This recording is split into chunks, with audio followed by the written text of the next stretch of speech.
There comes a point in life when you get tired, not physically, psychologically, tired of explaining your tone, explaining your boundaries, explaining your silence, explaining why you changed, explaining why you said no, explaining why you pulled back, explaining what you meant, explaining what you didn't mean, explaining yourself to people who already decided how they want to see you. And after a while, something clicks. You realize you are not clarifying anymore. You are negotiating your right to exist the way you are. That's what we're talking about in this video. What happens when you stop explaining yourself to everyone? Because a lot of people think explaining is maturity. And sometimes it is. Sometimes clear communication is healthy, necessary, respectful. But a lot of the time, explaining has nothing to do with clarity. It has to do with anxiety, with fear, with image management, with the need to be understood by people who were never really trying to understand you in the first place. And that's where this gets deeper. Because when you stop explaining yourself all the time, you don't just change your communication style. You change your whole psychological position. You stop handing people so much access to your inner world. You stop giving everyone the right to cross-examine your choices. You stop treating every misunderstanding like an emergency. And people notice that shift immediately.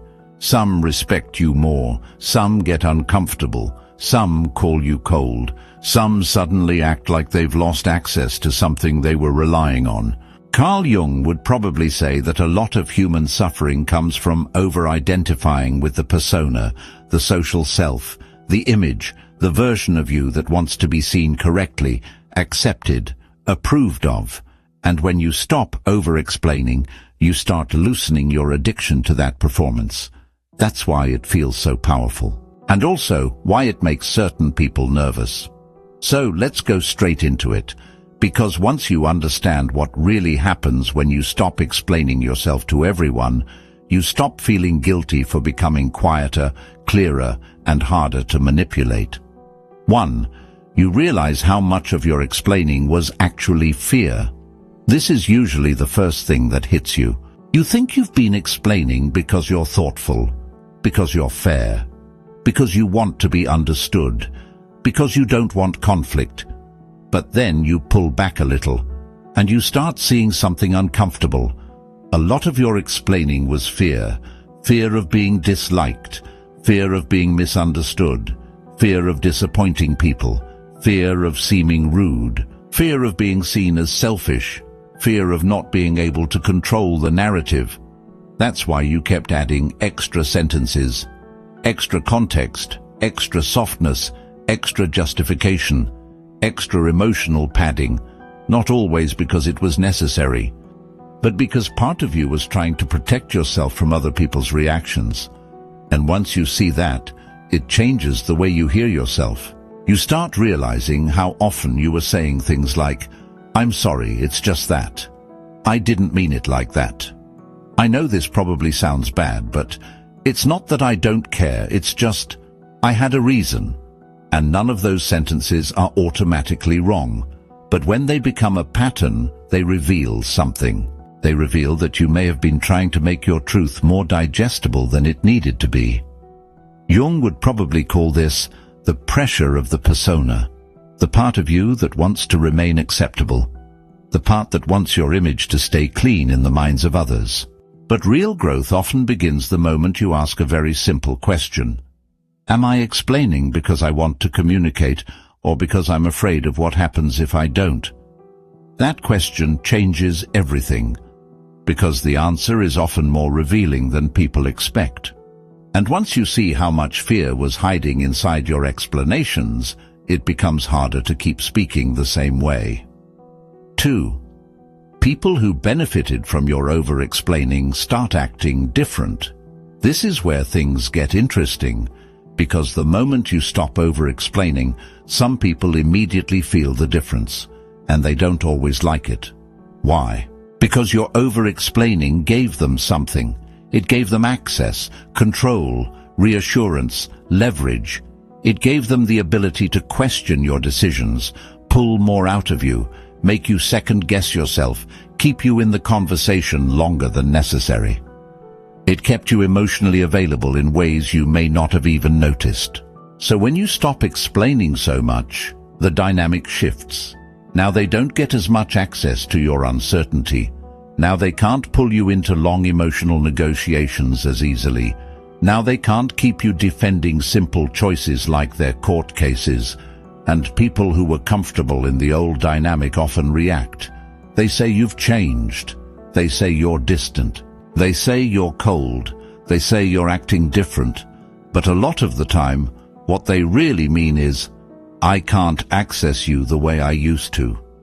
That's a big difference, because not everybody misses you. Some people miss the access they had to your emotional labor. Jung might say that unconscious relationships depend on repeated roles. One person explains. The other questions. One person overfunctions. The other receives that energy. One person keeps the peace. The other benefits from never having to sit with discomfort. When you stop explaining yourself, you break that unconscious agreement. And broken agreements create reactions. That's why some people become more respectful, and others become more difficult. Both responses tell you something. 3. You stop giving every person the right to judge your reality. This is one of the biggest inner shifts. When you explain yourself too much, you unconsciously place your choices in other people's hands. Not literally, but psychologically. You start acting like every decision needs outside review, like every boundary needs approval, like every change in your life has to be understandable to the audience around you. And that's exhausting, because now your peace depends on how well other people receive your reasons. If they understand, you relax. If they don't, you keep talking. If they misread you, you panic and try to fix it. If they disapprove, you feel pulled to defend the whole thing even more. That's not freedom. That's dependence dressed up as communication. And the moment you stop explaining yourself to everyone, something important happens. You stop giving every person the authority to decide whether your reality is valid. That doesn't mean you become irrational or closed or arrogant. It just means you stop acting like your inner life needs public approval to be real. That boundary changes you, because now instead of saying, let me make this understandable enough for you to accept it, you start saying, at least internally, you may not fully understand this, and I'm still allowed to choose it. That is a powerful sentence. Jung would probably say that maturity involves tolerating the tension of not always being mirrored correctly. And that's what this really is. You stop demanding perfect external reflection before you trust your own inner clarity. That's a huge part of individuation, of becoming more yourself. Because the deeper self doesn't need to be endlessly translated to every passing audience. 4. Your boundaries get cleaner, and that makes certain people uncomfortable. A lot of weak boundaries are held together with long explanations. That's just the truth. People say no, but then explain it for 10 minutes. They set a limit, but then soften it until it almost disappears. They ask for space, but then overcompensate so much that the space loses its meaning. Why? Because they want the boundary without the discomfort.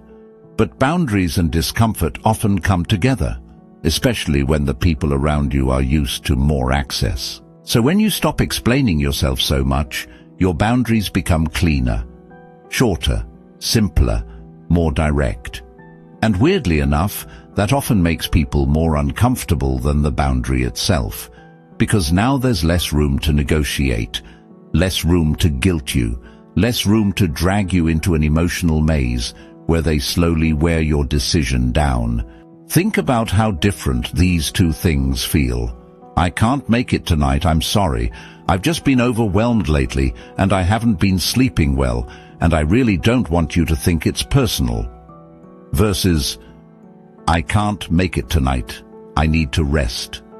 Same decision, completely different energy. The second one feels more final, more rooted, more self-respecting. And because of that, people who are used to soft access often react more strongly to it. Jung might say that clear boundaries threaten people who rely on unconscious access, because now they have to face the fact that you are not available for endless negotiation anymore. And honestly, that's when you find out who actually respected you, and who mainly respected your flexibility. That difference matters a lot. 5. You start seeing who actually wanted understanding and who wanted control. This is one of the clearest things that happens when you stop explaining yourself. The truth about people comes up fast, because there are people who genuinely want to understand you, and then there are people who say they want understanding, but what they really want is control. How do you tell the difference? Easy. Give less explanation. A healthy person may ask 1 or 2 sincere questions. They may not agree with everything, but they don't need to interrogate your every choice to feel okay. A controlling person reacts very differently. They get irritated, push harder, act confused on purpose, keep circling back, treat your decision like it's still up for review. Why? Because too much explanation was their entry point. It gave them room to argue, room to persuade, room to keep you emotionally engaged long after your answer should have been enough. This is why saying less can be such a shock to certain people. It exposes how much of the old dynamic was never about communication. It was about influence. Jung would likely point to the shadow here. People often hide their will to control behind socially acceptable language. I'm just trying to understand. I just want clarity. I just care. I'm only asking. And sometimes that's true, but sometimes it's not. Sometimes the person isn't seeking clarity. They're seeking a way back into your decision. And when you stop over-explaining, you remove that opening. That's why some people don't get calmer when you explain less. They get more frustrated, because clarity was never the real issue. Access was. 6. You become harder to manipulate emotionally. This is probably one of the biggest practical effects. The less you explain yourself unnecessarily, the harder you become to manipulate.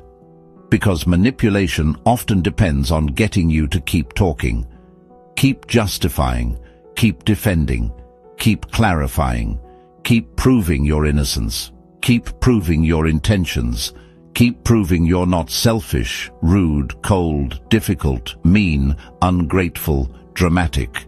Once someone gets you locked into that mode, they've already changed the position. Now you're trying to earn your right to your own choices. That's the trap. And a lot of people fall into it because they're good people. They think, if I just explain this clearly enough, they'll understand. But some people understand perfectly. They just benefit from your confusion. That's why your energy changes so much when you stop over-explaining. Now manipulative people hit a wall much faster. They can still try guilt, still try passive aggression, still try misunderstanding you on purpose. But they can't keep feeding off your endless justifications the same way. Jung would say that unconscious patterns lose power when they are made conscious. And that's exactly what happens here. Once you see that explaining is often the bait, you stop biting as easily. Now the conversation changes. Now your answer can just be your answer. And trust me, a lot of people feel the shift immediately. 7. You discover that not every misunderstanding needs to be corrected. This one is deeply liberating. For a lot of people, misunderstanding feels intolerable. If someone gets the wrong idea, they rush to fix it. If someone interprets them badly, they panic. If someone tells the wrong story about them, they feel like they have to jump in immediately. And honestly, I get it. Misunderstanding feels personal. It feels unfair. It feels like being made into someone you're not. But part of growing is realizing something hard. Not every misunderstanding is meant to be corrected. Some people misunderstand because they lack information. Those people are usually easy to talk to, But other people misunderstand because the misunderstanding serves them. It helps them keep their image of you. It helps them avoid accountability. It helps them stay angry. It helps them stay superior. It helps them avoid seeing your truth. And those people can listen to a full explanation and still choose the version that suits them best. That's when over-explaining becomes self-betrayal, because now you're exhausting yourself trying to earn fairness from people who are committed to distortion. Jung would probably say that people don't only see you as you are, they also see you through the lens of their own projections, and projections are not easily corrected by logic. That's why one of the most freeing things that happens when you stop explaining yourself is this. You realize that some people are allowed to misunderstand you, not because it feels good, but because your life cannot be built around correcting every projection somebody places onto you. That realization gives your nervous system a kind of peace that over-explaining never will. 8. Your relationships either deepen or fall apart. This is one of the most important effects. When you stop explaining yourself to everyone, your relationships get tested. And that test is simple. Can this bond survive without me constantly translating my entire inner world? Some relationships deepen beautifully. Why? Because the other person was never in it for control. They respect your no. They respect your space. They don't need endless processing to feel secure. They can hold complexity without forcing you to explain every little thing. Those people usually feel safer once you become more grounded. But other relationships start cracking, not because you became cruel, not because you became unavailable, because the relationship was built on access that was never really healthy. Too much explanation, too much emotional availability, too much self-defense, too much over-functioning on your side. And once that stops, the structure can't hold. That hurts. But it also clarifies. Jung would say that becoming more real often disrupts relationships organized around the false self. And that's exactly what this is. The version of you that over-explained probably kept certain bonds alive. But maybe it was keeping them alive at your expense. When that version starts dying, you get to see which relationships were connected to your essence, and which ones were mainly connected to your compliance. That's a painful difference, but a necessary one. 9. You start sounding more powerful because your words come from choice, not panic. There is a different energy in a person who doesn't need to explain every move. You can feel it immediately. Their words are shorter, cleaner, heavier, not because they're trying to be mysterious, because they're no longer speaking from panic. That changes everything. When people hear someone talk from anxiety, they hear the tension underneath it, the need, the urgency, the effort to control perception. But when someone speaks from choice, there's more gravity there, more steadiness, more clarity, more self-respect. That's one reason people often say less and somehow get taken more seriously. It's not just the amount of words, it's the energy those words are coming from. Jung might say that power grows when the ego becomes less frantic. When you're not scrambling to be seen correctly all the time, your words stop sounding like survival. They start sounding like truth. And truth, spoken calmly, is heavy. People feel that, even people who resist it. 10. The deepest shift. You start living from self-trust instead of self-defense. This is really what all of it comes down to. When you over-explain constantly, you're often living in self-defense mode, always preparing your case, always softening your edges, always trying to make your choices less offensive, always trying to get ahead of disapproval. But when you stop explaining yourself all the time, you start living from a different place. Self-trust. You trust that your no can stand. You trust that your silence doesn't always need translation. You trust that your reasons don't have to be endlessly submitted for approval. You trust that not everybody gets full access to your inner process. That's a major internal shift. And honestly, it feels a lot like peace. Not perfect peace, but a deeper one. The kind that comes when you stop living like every choice has to survive public cross-examination before it becomes valid. Jung would probably say that this is part of becoming more whole, less dependent on external reflection, less trapped in the persona, less ruled by the fear of disapproval, more rooted, more inwardly organized, more able to tolerate the discomfort of being misunderstood without collapsing into explanation. And once that shift happens, you don't really want to go back, because you realize how much energy you were burning just trying to make yourself easier for everybody else to hold. So what happens when you stop explaining yourself to everyone? You see how much of your talking was fear. People who benefited from your uncertainty start acting different. Your boundaries get cleaner. Manipulative people lose easy access. Certain misunderstandings stop feeling like emergencies. Your relationships reveal their real structure. Your words carry more weight. And most importantly, you start trusting yourself more than you trust the audience. That's the real shift. You stop living like your reality needs constant permission. You stop treating every reaction as a summons to defend yourself. You stop translating your soul into simpler language for people who were never listening deeply anyway. And no, this doesn't mean never communicate. It means communicate from self-respect, not from panic. It means knowing the difference between honesty and overexposure, between clarity and self-defense, between being open and being endlessly available for interpretation. And before I end, here's the question I really want to ask you for the comment section. What was the first thing that changed in your life when you stopped explaining yourself so much? Did people respect you more, get offended, pull away, or suddenly reveal who they really were? I think that question is going to bring up a lot of stories, and probably a lot of clarity too. If this spoke to you, comment, "No more over-explaining."